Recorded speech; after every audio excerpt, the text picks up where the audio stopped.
glad to have that done.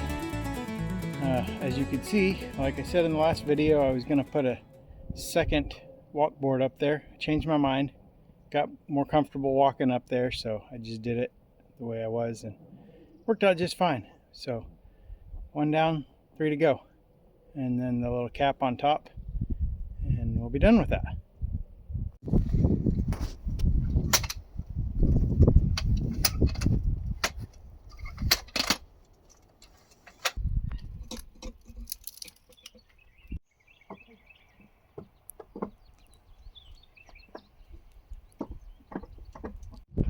Alright, I got my son Evan up here. He's working on getting all the old electrical connections off the side of the house so we can begin to tear the roof off of this side. So that's our plan for today.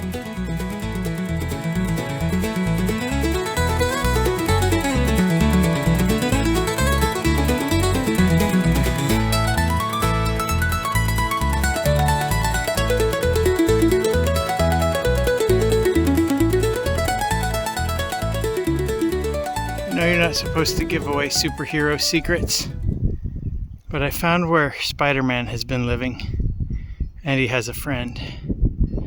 I don't know how long they've been here, but it looks like they've had a wild party. Okay, well, Evan is up there digging through that ceiling and making a mess, but he did find a couple other guys up there, so if you haven't seen the California raisins for a few years, that's where they've been hiding. That's coming along, getting this roof tore off. As you can see, look at all those mud dauber, dirt dauber, mud wasp, whatever you want to call them, nests in there. They're just 100 years worth of nests packed in there. And this is after Evan has cleaned a whole bunch of them out. He actually fell through right here just a minute ago. And he's okay, but he just, board gave way. Unfortunately, I was on the phone, so I didn't get it on video. Sorry about that. I'll try to do better of having videos of when we have accidents for your entertainment. But here's where we are. Still got a ways to go on this side and over here. But coming along.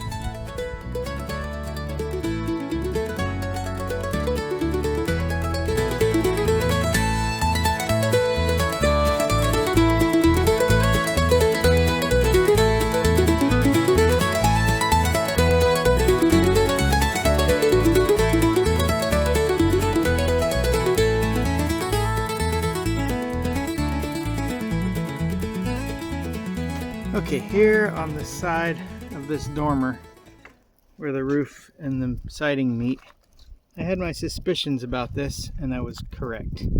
So where your shingles meet your siding, you're supposed to use step flashing, which is this right here, which it overlays itself on the way down and laces in with the shingles. So as water comes off the siding, comes out onto here, it pushes it out onto the shingles, and then it just runs its way all the way down. The problem we have here is that only this very first layer of the old wooden shake shingles has the step flashing. There are then 3 more layers of asphalt shingles on top of that, and none of them used step flashing. And here you can see some caulking. That's what we've been using to keep water out for probably the last 50 or 60 years at least. I think we're going to run into some rot down there. I know for sure we're on the side of the house. I know for sure on the front of the house there is some water damage at the base of the dormer. So I expect to find some here too. But we'll address it when we get there, and then when we get ready to put this roof back on, I'll show you how that step flashing system works. Well, I'd say we've had a successful day. We got all this side of the roof tore off. So next step will be new decking.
start on the decking today. I'm not sure if I'll be able to finish up tomorrow or not. It's a pretty good chance of rain coming in, but if it doesn't rain, I'll be down here putting decking on and trying to get the underlayment on, keep that plywood dry. So for sure next week I'm gonna have to get all this mess cleaned up. Had too many close calls stepping on nails, and I really don't feel like doing that. Got that whole side over there still to clean up. This side, I'd like to not have this all the way around the house, so I'll try to get it cleaned up before I move on around to the other two sides. Alright, so these original dormers didn't have a whole lot of structure to them. You had this rafter right here, and then the roof decking boards were just spanning all the way over to here. And this board is actually barely even nailed to any of the framing. Here it's nailed to the interior wall boards, so they're kind of using that as structure. That's not good.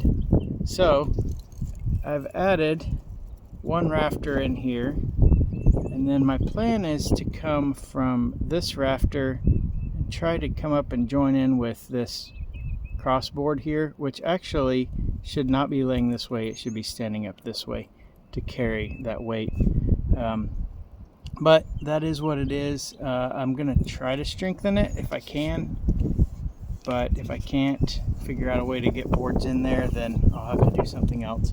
Also, up here, this ridge beam was just sitting right on the roof decking here, and so I added a 2x4 underneath there standing up to help carry that load. It's nailed into these two rafters, so I can pull this decking board out and then put my new plywood up under there, and then I can set that back down on there. And I'm probably going to try to add another rafter in here somewhere. So we'll see what I come up with, see if we can strengthen this thing up a little bit. Okay, well, this is what I came up with. I have this board, it's nailed in here, it's nailed in here, so it ties those two together. And then I added one more rafter off of that. It's definitely not the right way to do it as far as modern framing goes, but I think it's better than it was, and it's been holding for 115 years, so I think we'll be okay. Alright, that's going to do it for this week. I would have liked to have got the roof on this week and get that dormer covered up, but trying to figure out those rafters up there took a little longer than I expected, but we've got a lot of rain. It's supposed to be coming in the next couple of days, so I did get the underlayment down, protect that plywood a little bit. So next week we'll get that dormer covered up and get the shingles on and continue moving our way on around to the front, and hopefully in the next week or so we'll have the whole new roof on and we can start on siding and then move to the inside.